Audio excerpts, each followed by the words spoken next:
오늘 함께 나누실 하나님 말씀을 봉독하겠습니다. 신약성경 누가복음 22장 31절과 32절 두 절의 말씀을 봉독하겠습니다. 시몬아 시몬아 보라 사탄이 너희를 밀가버리듯 하려고 요구하였으나 그러나 내가 너를 위하여 내 믿음이 떨어지지 않기를 기도하였다. 너는 돌이킨 후에 내 형제를 굳게 하라. 아멘. 남진이라는 가수가 있습니다. 연세가 꽤 많이 드신 것 같은데 그분이 어느 방송에 나와서 인터뷰를 하면서 그런 이야기를 하시더라고요. 자기 평생의 노래를 수도 없이 많이 불렀는데 단 한 번도 만족한 적이 없다고 합니다.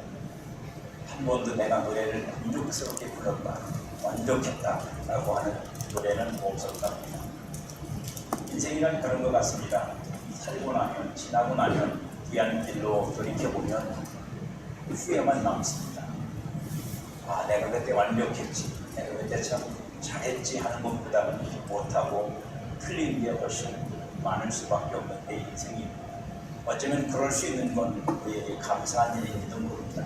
왜냐하면 그런 걸 통해서 우리는 더 발전하고 성장할 수 있기 때문입니다. 이제 오늘이 29일이고 내일이 30일이고 올해가 31일이고 여러분의 마음속에 지금이라도 더 잘했어야 했는데 라고 하는 부분이 있으면 아직 이틀이 남아있습니다. 이런 말씀을 드리면 꼭 그런 분들이 있습니다. 옆에 사람 찍어서 이틀 동안 잘해, 이런 분들 꼭 있는데 그러지 마시고 내가 할 거를 하시라요. 네가 나한테 잘해줄 거 못해줄 거 있으면 하라는 그런 거 하라는 게 아니라 내가 못한 것, 아쉬운 것이 있으면 시간이 가기 전에 그걸 여러분들이 실천해 보십시오. 실천하는 쾌감은 생각하는 쾌감보다 훨씬 큽니다. 생각만 하고 계시면 그래도 그것도 못한 일이지만 여러분들이 그걸 실천하면 여러분들이 훨씬 더 하나님으로부터 그리고 여러분 자신으로부터 마음이 훨씬 더 충만해질 겁니다. 오늘은 2024년도 마지막 주일 오전 말씀입니다. 나를 묶으시는 사랑이라는 제목으로 함께 은혜를 나누려고 합니다. 가장 우리 신앙에서 가장 큰 질문 중에 하나가 이거죠. 믿음이 무엇일까? 여러분 믿음이 뭐라고 생각하십니까? 믿음은 각자 기본적인 이해가 있지만 우리 각자가 생각하는 정도와 차이가 있는 것으로 보여집니다. 예수님에게 믿음은 무엇일까요? 예수님에게 나를 믿는 사람들을 바라보시는 주님이 보실 때 믿음은 무엇일까요? 여러분들에게서 여러분들이 누굴 믿느냐 하는 것도 중요하지만 누군가가 여러분들을 믿어줄 때 그 믿어준다는 건 어떤 내용으로 이해가 되십니까? 예수님은 이 질문에 대해서 이렇게 오늘 본문에서 답을 하십니다. 나하고 항상 함께 있어주는 것, 그게 나를 믿는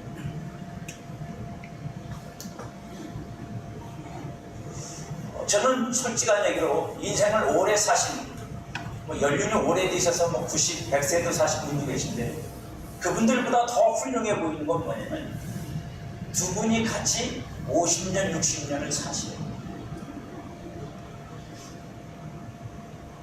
여러분들을 보면 더 정말로 존경스럽고 이건 정말로 내가 원해서 되는 것도 아니고 열심히 산다고만 되는 것도 아니고 정말로 이게 모든 조화가 잘 조화가 되어야만 그렇게 살 수 있는 것 같습니다. 두 사람이 항상 함께 한다는 것. 우리가 소위 그런 말들을 씁니다. 젊어서 고생하고 나이 들면 고생이 좀 이제 안정이 되긴 합니다만 젊어서 고생할 때 함께 고생한 사람, 힘들 때 함께 고생한 사람, 교회도 마찬가지입니다. 교회도 가장 누가 제일 오래 많이 남고 기억되느냐면 좋고 행복할 때 같이 웃은 사람이 아니고 힘들고 어려울 때 같이 고생한 사람입니다. 이 교회를 세우기 위해서 교회 개척 초기에 같이 기도하고 힘들고 어려운 시기에 그 어려움을 같이 하고 같이 굶고 같이 기도하고 같이 울었던 많은 사람들이 있을 겁니다. 그분들이 없으면 오늘은 있지 않을 겁니다. 주님에게, 주님을 믿는 사람들을 바라보시는 주님의 마음은 뭐냐? 너희가 나와 항상 함께 있었던 것, 이 주님에게 가장 중요한 일입니다. 그리고 제자들은 주님에게 있어서 항상 함께한 자들이었습니다. 누가복음 22장 28절에 보면 너희는 나의 모든 시험 중에 항상 나와 함께한 자들이라고 말씀을 하십니다. 예수님은 이 땅에서 사는 내내 동안 시험을 받으셨습니다. 예수님의 삶은 그냥 보편적인 인생이 아니었습니다. 하나님의 아들로 오셔서 우리를 위한 십자가를 지시기 위해서 오신 예수님의 삶은 모든 것이 다 시험이었고, 모든 것이 다 고난이었고, 모든 것이 다 도전이었습니다. 근데 주님이 제자들에게 말씀하시는 겁니다. 너희들이 나와 함께 모든 시험 중에 같이 있었다. 특별히 예수님은 제자들이 나의 모든 시험 중에 함께한 자들이라고 표현하심으로 인해서 주님께서 제자들을 바라보시는 마음과 그 깊이가 어떤 것인지 우리가 알 수 있습니다. 저는 여러분들이 주님과 함께 하기를 원합니다. 우리 모두가 주님과 언제라도 함께하는 사람은 선택할 수 있거든요. 내가 누구와 같이 할 때 그 사람이 힘들고 어려우면 같이 안 하고 싶을 때도 있고, 그 사람이 잘 나가고 있으면 같이 하고 싶을 때도 있습니다. 사람이 있기 때문에 그런 선택과 결정을 할 수 있습니다. 하지만 주님은 항상 함께 있었다고 말씀하십니다. 여러분들의 신앙을 한번 돌이켜보십시오. 나는 과연 주님과 항상 함께 있었는가? 그리고 두 번째 질문을 한번 해보십시오. 나는 그 주님의 몸된 교회와 항상 함께 있었는가? 주님과 함께 있는 것이야 어떻게 알 수 없는 부분입니다. 각자 개인이 생각해볼 문제지만 주님의 몸된 교회와 함께하는 일은 보이는 일입니다. 나타나는 일이고 확인될 수 있는 일입니다. 여러분들은 그 주님과 항상 함께 하셨습니다. 믿음은 주님의 모든 것에 주님과 함께하는 것입니다. 그것이 시험의 자리이든 그것이 영광의 자리이든, 여러분 그거 기억하십니까? 성경은 고난만 따로 말한 적도 없고 영광만 따로 말한 적도 없습니다. 영광과 고난은 함께 어우러져 있고, 영광과 고난은 함께 묶여져서 우리에게 주어집니다. 고난만 받는 사람 없습니다. 그 고난을 받는 사람은 하나님께서 그 고난에 합당한 영광을 주십니다. 영광을 받을 사람은 또 그 영광을 앞에 두고 고난을 받을 수밖에 없다는 게 성경의 가르침입니다. 주님과 함께 영광을 받고자 하는 자는 주님과 함께 고난을 받아야 되고, 주님과 함께 고난을 받은 사람은 주님의 영광을 받을 때 또한 함께 영광을 받을 것입니다. 세상에는 그게 다르게도 적용될 수 있죠. 힘들 때는 도망쳤다가 영광 받을 때는 틈 사이에 껴서 함께 영광을 누리는 정치적인 행동을 할 수도 있습니다. 그러나 신앙은 그게 안 됩니다. 신앙은 그게 안 됩니다. 신앙은 힘들고 어려울 때 도망쳤다가 영광 받는 순간에 몰래 들어와서 주님의 영광에 참여할 수 있는 사람은 아무도 없습니다. 저는 여러분들이 주님과 함께 동고동락하기를 바랍니다. 주님과 함께 슬픈 일도 같이 겪고, 모욕도 같이 당하고, 고난도 같이 당하고, 할렐루야, 아멘 소리가 들리는 게 저는 더 좋아요. 왜냐하면 그 마음을 가지고 있다는 건 정말로 좋은 겁니다. 왜냐하면 누구나 같이 창피당하는 건 싫거든요. 같이 모욕당하는 건 싫거든요. 모욕당할 때는 슬쩍 피하고, 위신을 세울 때는 슬쩍 끼어드는 게 인간이에요. 저는 여러분들 얘기해서 죄송하지만 교회 성도 중에 그런 분들 많이 봤어요. 교회에서 내력 힘이 있고 세력이 있고, 그래도 교회가 욕먹을 일을 당하면 그 욕먹는 자리에 앞장서지 않아요. 어느새 어디로 도망쳐서 핑계대고 다 빠졌다가 일 끝나고 마무리되면 그때 얼굴 내밀고 내색하고 자기가 정리할 것처럼 큰 소리치고, 그런 사람들 여러 번 봤어요. 자기는 그게 지혜롭고 똑똑한 줄 아는데 제가 볼 땐 어리석은 거예요. 하나님을 정말로 신뢰하고 믿지 않는 거예요. 하나님을 눈속임으로 속일 수 있다고 생각합니다. 여러분들은 그런 신앙 안 되기를 주님의 이름으로 축복합니다. 그렇다면 함께 한다는 것의 의미는 무엇일까요? 여러분에게 함께 한다는 건 어떤 겁니다. 각자 다르죠. 여러분들 생각할 때 함께 한다는 것에 대한 이해가 다릅니다. 보편적으로 함께라는 표현은 공간적인 참여 혹은 상황적인 참여입니다. 내가 그렇게 힘들 때 너 뭐 했니? 이걸 함께 안 하는 거죠. 그래서 그런 일에서 가장 힘든 거, 가장 오래 가는 게 뭐예요? 여자분들이 가장 오래 가는 거, 아기가 됐을 때 먹고 싶다 그랬는데 안 사준 거랬잖아요. 그런 거로 보면 저는 죽을 때까지 욕을 먹어도 싼 사람이에요. 사줄 돈도 없었고 사줄 경험도 못 되고, 그러니까 사달란 소리도 잘 안 해요. 그러면 여러분 나중에 한 트럭을 사더라도 아무 의미가 없습니다. 그때 먹어야 되는 거고 그때 누려야 되는 거니까 공간적인 참여 혹은 상황적인 참여가 중요합니다. 눈물 흘리고 힘들 때 같이 있어주는 게 중요합니다. 나중에 가서 도닥거리 줘봤자 그건 이미 때가 지나간 겁니다. 지금 내 옆에 있는 사람이 힘들면 그 힘든 것 속에 같이 있어 주십시오. 제가 최근에 후회되는 것 중에 하나가 그거, 집사람이 지금 2주째 감기 독감에 걸려갖고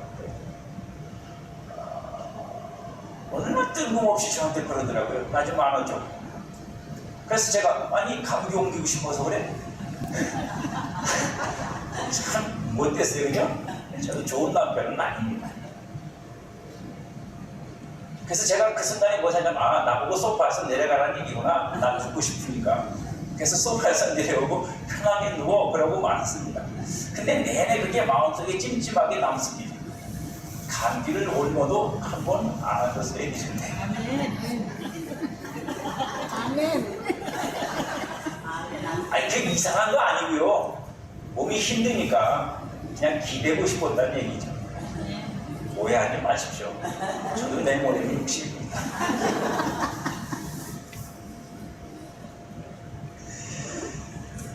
예수님은 수많은 일들을 겪으셨습니다. 그때 제자들은 알고도 혹은 모르고 이게 뭔지도 전혀 모르지만 주님과 함께 그 자리에 있었고 주님과 함께 거기에 참여되고 있었습니다. 때로는 우리가 그렇습니다. 모르고 알고 그래도 주님과 함께하는 것, 그것이 주님이 우리에게 기대하시는 것입니다. 예수님에게 함께함의 의미는 공간적 상황과 상황적 참여만이 아니라 조금 더 근본적인 의미에서 너희가 나와 함께 거기에 있었다는 의미보다는 너희들이 나에게 속해 있다에 있습니다. 이게 오늘 주님이 하시고 싶은 말씀입니다. 넌 그때 나하고 같이 있었어? 라고 하는 개념보다는 주님이 제자들에게 하시는 이 말씀, 오늘 우리에게 하시는 이 말씀, 너희가 모든 시험 중에 나와 함께 있었다는 이 말씀의 뜻은 뭐냐면 너희는 내게 속해 있는 사람들이야 라고 합니다.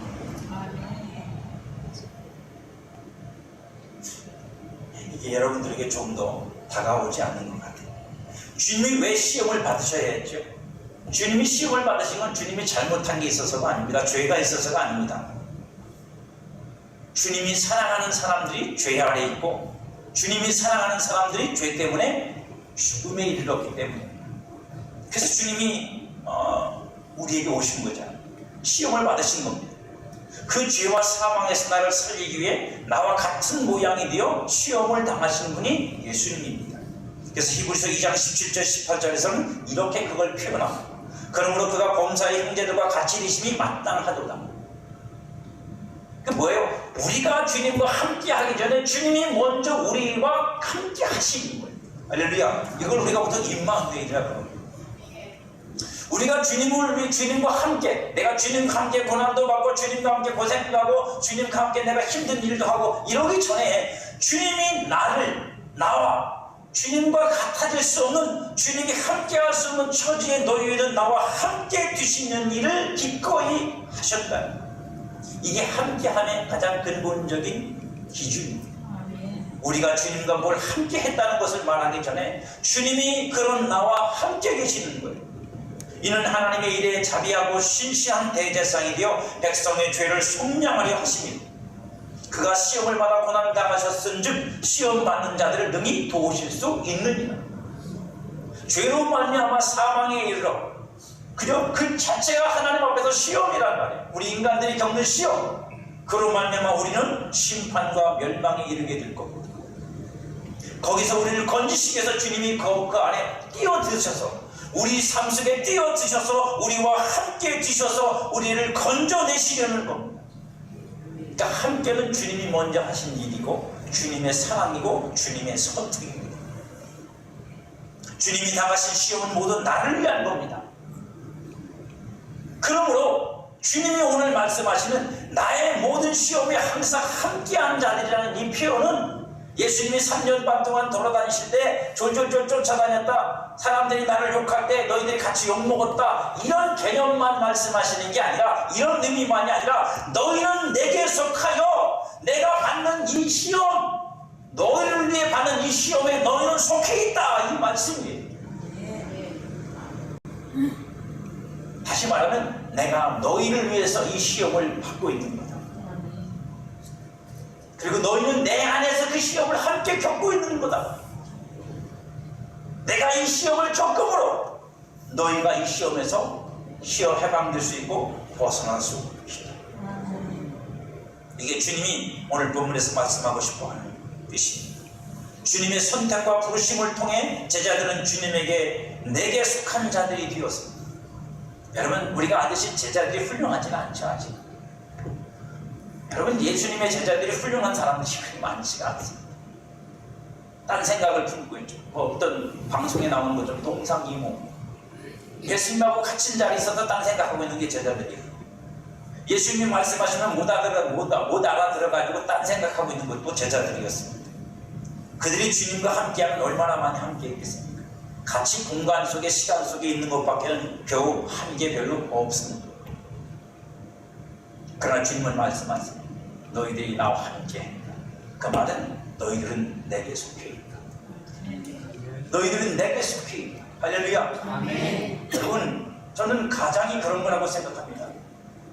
훌륭하든 훌륭하지 못하든, 아내가 훌륭하든 못하든, 못났든, 자식들이 훌륭하든 못하든, 당신은 내게 속해 있다. 이게 하나님이 주신 가장이라는, 그죠? 남자, 아비의 책임입니다. 내게 속해 있는 거예요. 여자는 남자에게 속해 있고 자녀는 부모에게 속해 있습니다.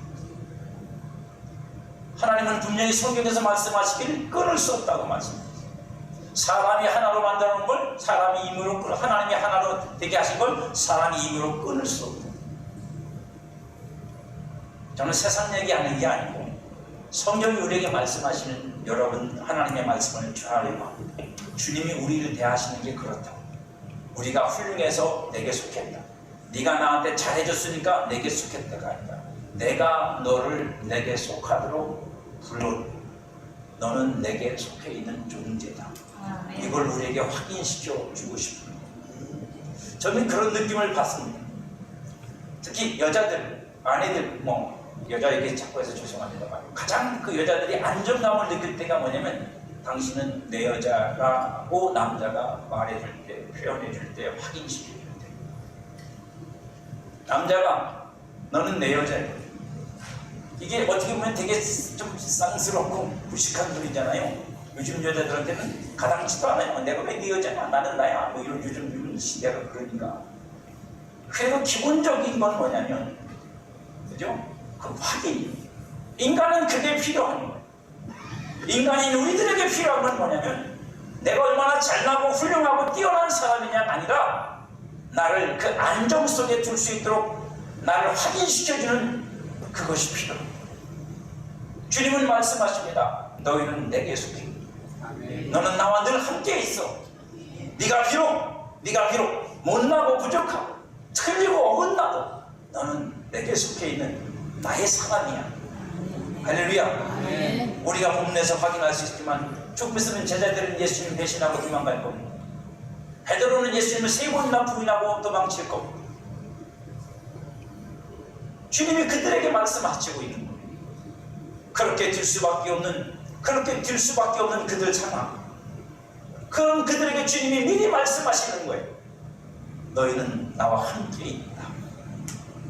너희는 내게 속해 있다. 그 실패가, 그 넘어짐, 너희와 나를 끊을 수 없다. 바울은 이것을 우리에게 좀 고급스럽게 표현을 합니다. 로마서 6장 4절에 보면 이렇게 표현합니다. 그러므로 우리가 그의 죽으심과 합하여 세례를 받음으로 그와 함께 장사되었나니 이는 아버지의 영광으로 말미암아 그리스도를 죽은 자 가운데서 살리심과 같이 우리를 또한 새 생명 가운데 행하게 하십니다. 여기에 보면 합하여라는 말이 있어요. 그리스도와 우리가 합해졌다. 하나가 됐다는 뜻입니다. 한 몸이 됐다는 뜻입니다. 떼어놓을 수 없는 관계가 됐다는 뜻입니다. 이것은 세상의 어떤 걸로도, 아니 심지어는 하늘에 속한 것과 땅 아래에 있는 것과 땅 속에 있는 것, 그 어떤 것도 끊을 수 없는 하나님에 의해 결정되어지고 하나님에 의해 맺어진 관계가 되었다는 뜻으로 우리에게 연합이라는 말을 씁니다. 여러분과 그리스도는 그렇게 연합되었고 여러분과 교회는 그렇게 연결되어 한 몸으로 주님 앞에 세워져 있습니다. 마귀는 그렇게 예수님에게 속한 자가 된 제자들을 밀가부로 타려고 시험을 요청합니다. 왜 제자들을 밀가부로 타겠어요? 예수님에게서 떨어져 나오도록 하려는 겁니다. 예수님에게서 끊으려는 겁니다. 그들의 부인하는 말이, 그들의 부인하는 행동이, 그들이 그렇게 행동하고 말할 수밖에 없는 그 상황이 그들이 예수님에게서 떨어져 나오는 근거가 되게 만들려고 그렇게 하는 거예요. 키질을 한다고 말합니다. 키질이라는 건 여러분들이 잘 아시겠지만 키질은 알곡과 쭉정이를 걸러내기 위해서 흔들어내는 거예요. 주일학교 찬양에 그 찬양이 있습니다. 흔들흔들 흔들어서 쭉정이를 밖으로 나가고 알곡을 그릇에 담겨지죠. 누가복음 3장 17절에 보면 그 키질에 대해서 이렇게 설명합니다. 손에 키를 들고 자기의 타작마당을 정하게 하사 알곡은 모아 곡간에 들이고 쭉정이는 꺼지지 않는 불에 태운다. 이건 주님이 하시는 일이지만 일반적으로 키질 자체가 이런 형태를 가지고 있다. 마귀가 키질로 분리하는 건 뭐예요? 마귀가 키질을 해서 성도를 키질해서 뭘 분리시키려는 거예요? 주님과 나를 분리시키려는 거예요. 나를 쭉정이로 바깥으로 버려지게 만들려는 거예요. 그 키질 당하셔도 괜찮은데 키질 당하셔서 백화점에 나가시면 안 돼요. 백화점에 나가면 뭐가 된다? 쭉정이. 안으로 들어오면 알고, 제가 이 말씀을 갖고 제가 깨달은 건 아니에요. 여러분들에게 몇 차례 말씀을 드렸어요. 그래서 성도도 시험이 오고 고난이 오면 안으로 파고드는 성도가 있고 바깥으로 도망치는 성도가 있어요. 자식도요, 큰 놈들은 안 그런데 어린애들은 야단을 치면요 지 아빠한테 덤벼드는 놈이 있고, 덤벼든다는 게 시비를 건다는 게 아니라 아빠가 못 때리게 아빠 폼을 파고들어서 그냥 깔아버리고 그냥 울어버리면 아빠가 야단을 쳐요, 못 쳐요? 절대로 못 칩니다. 내 말 안 듣고 고집 피우면요 한 대라도 더 맞지 지가. 한 대라도 더 맞아요. 그런 놈은. 어떤 사람은 주님을 향해 신앙이 똑같아요. 힘들고 어려우면 주님 가슴으로 파고드는 성도가 있고 힘들고 어려우면 세상으로 도망치는 성도가 있어요. 여러분은 어떤 성도입니까? 마귀는요 무슨 수를 써더라도 우리를 주님으로부터 분리시켜. 우리가 주님과 떨어지는 순간 뭐가 되기에? 쭉정. 주님이 내게서 없는 순간 쭉정이에요. 여러분. 저와 여러분들은 하나님 앞에서 인생을 평가받는 게 아니에요. 우리는 인생을 평가받으려고 신앙하는 게 아니라고. 여러분, 저와 여러분의 충만함, 저와 여러분이 하나님 앞에서 하나님의 자녀가 될 수 있는 건 인생을 잘 살았기 때문이 아니라 예수 그리스도, 하나님이 안에 계신 예수 그리스도가 내 안에 계시기 때문에 내가 하나님의 자녀. 그리고 그 아들을 믿는 믿음 가운데 살았기 때문에 하나님의 자녀로 사는 것이 되는 거죠. 그게 단순히 인생의 문제만은 아니라는 거예요. 그러니까 예수가 없는 사람은 쭉정이에요. 여러분 안에 예수가 충만하기를 주의 이름으로 축복합니다. 그리스도는 머리고 교회는 그의 몸이에요. 근데 마귀는 이걸 자꾸 분리시키려고 하는 거예요. 머리 없는 몸 되게 만들려는 거고, 그리스도 없는 교회 되게 만들려는 거고, 예수 없는 성도 되게 만들려는 거예요. 모든 시험이 그것을 목적으로 합니다. 그러니 여러분들은 이 마귀의 기질에 넘어가시면 안 돼요. 넘어가시면 안 돼요. 마귀가 아무리 흔들어도, 바깥으로 내몰려고 흔들어도 자꾸만 안으로 굴러 들어오는 알고 계시기를 축복합니다. 아멘. 그리스도와 성도는 한 몸입니다. 이렇게 한 몸 된 것을 분리시키기 위해 마귀가 요청을 하여 흔들어내는 거예요. 그리고 하나님이 그걸 허락하실 때가 있습니다. 욥이 그 시험에 허락된 대상입니다. 하나님이 허락하신다는 건 그만큼 하나님도 자신이 있으시다는 뜻입니다. 하나님이 보실 때 이 시험을 허락해서 못 견디고 바깥으로 축적이가 되어 뛰어나갈 것 같으면 허락하시지도 않아요. 허락하시지도 않아요. 이처럼 마귀는 예수님과 성도의 영적 관계를 분리시키려고 오늘도 역사합니다. 그로 인해 제자들에게 주님을 버리고 흩어지는 결과가 나오는 거예요. 마귀가 기질을 해서 예수님의 제자들이 예수님을 버리고 도망가고 베드로는 3번씩이나 부인하는 결과가 나온 거고 베드로도 부인하는 결과가 나온 겁니다. 이것이 제자와 성도에게는 믿음의 시련이죠. 그죠? 믿음의 시련입니다. 내가 믿는 주님에게 내가 어떻게 주님을 따라가야 될 건지에 대한 시련이 온 겁니다. 죽음이 두려워 결국은 주님을 부인하고 말았지만 마귀는 인간 안에 있는 연약함과 그 연약함에서 발생하는 두려움을 이용하여 우리를 주님으로부터 떼어놓으려고 합니다. 그러나 여러분, 우리가 기억해야 될 게 있습니다. 주님이 우리를 당신에게 속한 자로 만드는 건 육신입니다. 육에 속한 어떤 분들이 아니에요. 주님이 만약에 육신적인 관계로 우리를 당신에게 속한 자라고 말씀하셨다면 그 육신적인 조건이 깨지면 끝납니다. 제자들이 예수님 부조 십자가에 죽으실 때 부인하고 도망쳐버렸으면 그게 끝이라고. 너희는 배신자. 배신자죠. 육신적으로 배신자 맞잖아요. 베드로는 3번씩이나 부인했으니까 배신자가 맞습니다. 근데 주님이 제자들한테 배신자요 배신자요 그렇게 하던가요? 입에도 뻥긋하지 않습니다. 왜요? 주님은 처음부터 제자들을 내게 속한 자로 부르시고 주님이 그들을 붙잡으신 건 그들의 육신의 조건이야. 이 사람들이 나를 한 번도 부인하지 않고 나를 버리지 않고 배신 안 하고 끝까지 목숨을 바쳐 나를 따를 것이라고 하는 그것 때문에 제자를 부른 게 아니에요. 그러니까 그것들은 사실 끊을 수 있는 것이 못 됩니다. 그러나 안타까운 건 이거예요. 그것 때문에 우리가 끊어진다. 그것 때문에 우리가 주님을 떠난다는 거예요. 그것 때문에 우리가 그런 일을 행할 수 있다는 겁니다. 우리가 연약해진다고, 우리가 무너진다고요. 주님이 아니라 그 두려움을 이용해 흩어진 도망함 그리고 배신으로 우리가 붙잡은 주를 향한 신의와 애정이나 각오와 다짐을 보란듯이 마귀는 무너뜨리려고 합니다. 내가 주님을 향해 드렸던 그죠? 그 신앙, 애정, 각오, 다짐 이런 것들을 마귀는 기질을 통해서 시험을 통해서 고난을 통해서 아주 박살을 내요. 근데 예수님이 오늘 말씀에서 아주 의미심장한 말씀 한마디를 하시고 저는 오늘 여러분들에게 이 본문을 갖고 설교하는 이유가 이것 때문입니다. 내 믿음이 떨어지지 않기를 기도했다. 이게 주님이 오늘 베드로한테 하시는 말씀입니다. 이 말씀은 마귀가 성도를 그리스도에게서 분리시켜 떨어져 나가도록 하기 위해 흔들지만 주님은 성도를 위해 기도했다. 안 떨어지게. 그런 뜻이지만 요 기도했다는 말을 이제 떨어지지 않는다라고 하는 이 표현이 뭐냐면 이런 뜻입니다. 거꾸로 읽는데 훨씬 정확한 표현이에요. 뭐냐면 내가 너를 나에게 묶고 마귀가 아무리 너를 흔들어대도 내가 너를 나한테 묶었어.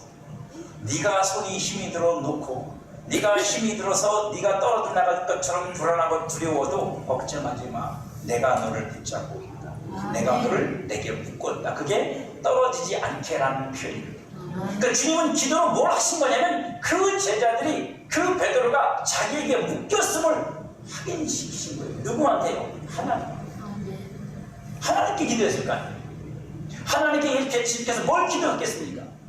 예수님이 뭘 기도했겠어요? 베드로 제자 사랑하는 내 제자가 나를 배신해도 그 배신에서 아주 끝장나지 않게 하시고 다시 돌아오게 해주세요. 그 기도하셨겠냐고. 여러분, 제 생각엔 이렇게 기도하셨을 거라고. 아버지 하나님, 내가 저들을 위해 십자가에 죽사오니, 내가 저들을 위해 십자가에 죽사오니, 저들이 행한 이 마귀에 의해 저들이 저렇게, 그죠?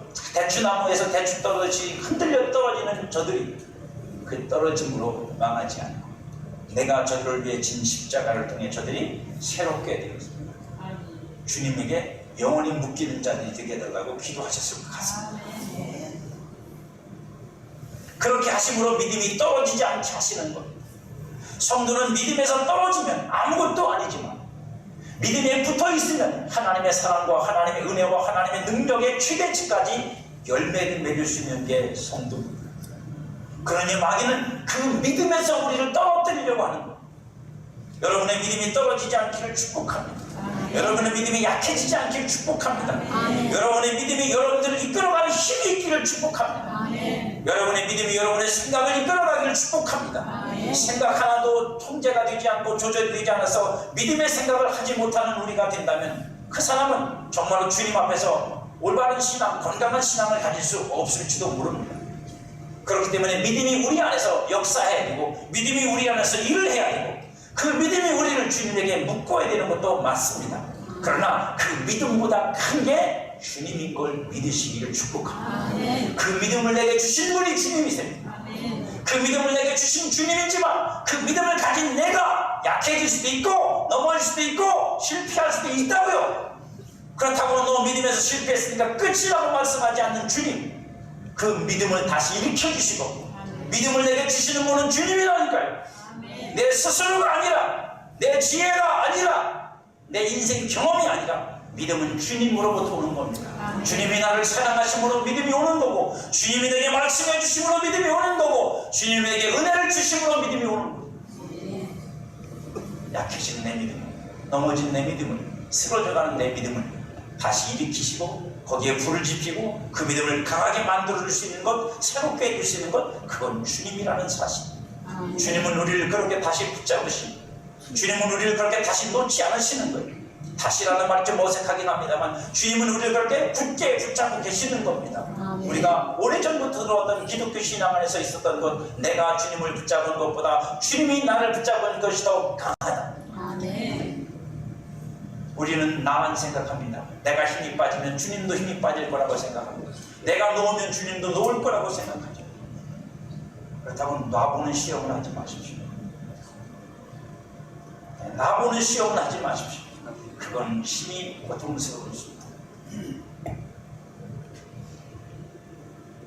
성도가 예수 그리스도에 의해 열매가 되지 못하도록, 예수님을 통해서 맺어지는 결실이 되지 못하도록, 그리고 예수 그리스도로 말미암아 더 많은 열매를 맺지 못하도록 마귀는 떨어뜨리려고 하지만 주님은 여러분들을 오히려 꽁꽁 묶어버리십니다.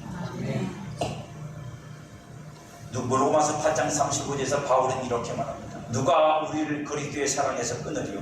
환난이나 곤고나 박해나 기근이나 적신이나 위험이나 칼이라. 또 38절에도 말합니다. 내가 확신하노니 사망이나 생명이나 천사들이나 권세자들이나 현재이나 장래이나 능력이나 높음이나 깊음이나 다른 어떤 피조물이라도 우리를 우리 주 그리스도 예수 안에 있는 하나님의 사랑에서 끊을 수 없습니다. 내가 주님을 붙잡는 것보다 주님이 나를 주님에게 묶은 것이 더 강력한 것입니다. 그거는 어떤 세력도 끊을 수 없는 세상에 묶은 재료가 세상 것이 아니에요. 주님의 죽으심으로 묶은 겁니다. 죽으심으로 묶은 거예요. 그래서 내가 붙잡은 것을 때로 놓쳐서 믿음에서 떨어진 것 같이 될지라도 주님이 묶으신 것이 있어서 돌이킴이 가능해지는 것입니다. 이 묶음이 십자가. 이 묶음을 우리에게 십자가 되게 만든 게 성령. 그 십자가를 가지고 우리 안에 오셔서 우리를 영원히 주님에게 묶어버리시는 성령이 여러분 안에 충만하기를 주의 이름으로 축복합니다. 이렇게 하시는 주님을 아는 게 중요합니다. 내가 붙잡은 것으로 떨어져도 주님이 묶으신 것으로 돌이켜지는 은혜를 경험한 자들은 그만큼 주님의 사랑과 법을 깊이 알게 된다는 사실. 기억하십시오. 우리가 영원히 견고하게 서 있으면 좋지만 때로는 그렇게 넘어지고 뽑힌 것처럼 흔들리고 통째로 무너질 것처럼 고통이 찾아옵니다. 하지만 그 과정을 통해서 하나님은 우리를 더 굳게 세우시고 하나님을 더 깊이 아는 지식으로 우리를 이끌어 가십니다. 호세아서 1장 1절에서 말합니다. 오라 우리가 여호와께로 돌아가자. 여호와께서 우리를 찢으셨으나 도로 낫게 하실 것이고 우리를 치셨으나 싸매어 주실 것입니다. 여호와께서 이틀 후에 우리를 살리시며 셋째 날에 우리를 일으키시리니 우리가 그의 앞에 살리라. 그러므로 우리가 여호와를 알자 힘써 여호와를 알자. 그의 나타나심은 새벽빛같이 어김없나니 비와 같이 땅을 적시는 늦은 비와 같이 우리에게 임하시리라. 다윗은 우리아를 죽이고 밧세바를 빼앗는 피 흘린 죄를 범하고 나서야 하나님의 무조건적인 용서의 은혜를 깨닫게 됐습니다. 이렇게 하나님을 알게 된 성도가 형제를 굳게 해줄 수 있습니다. 주님이 베드로에게 오늘 말씀하시죠. 돌이킨 후에 내 형제를 굳게 해줍니다. 아무리 깊은 수렁에 빠져 있다고 해도 반석이 되시는 하나님을 아는 성도는 하나님을 만나는 성도는 자신과 같이 수렁에 빠져 절망하고 포기하는 형제를 그리스도에게 굳게 묶어줄 수 있는 끈이 될 수 있습니다. 그게 나를 주님께 묶으신 주님의 은혜가 무엇인지 알고 깨달은 성도의 그 다음 행복입니다. 그러고 나면 이제 그 주님의 마음이 느껴지고 주님의 사랑이 느껴져서 오늘도 마귀의 밀가부로 되는 그 일에 흔들리고 있는 성도, 요동치고 있는 성도, 힘들어하고 있는 성도를 주님에게 말씀으로 묻고 기도로 묻고 찬양으로 묻고 견고하게 해줄 수 있는 사람입니다. 저는 저와 여러분 모두가 다 그런 믿음, 그런 하나님을 아는 사람, 그런 하나님의 사랑이 그 마음에 흐르는 사람이 될 수 있기를 주님의 이름으로 간절히 축복합니다. 아멘.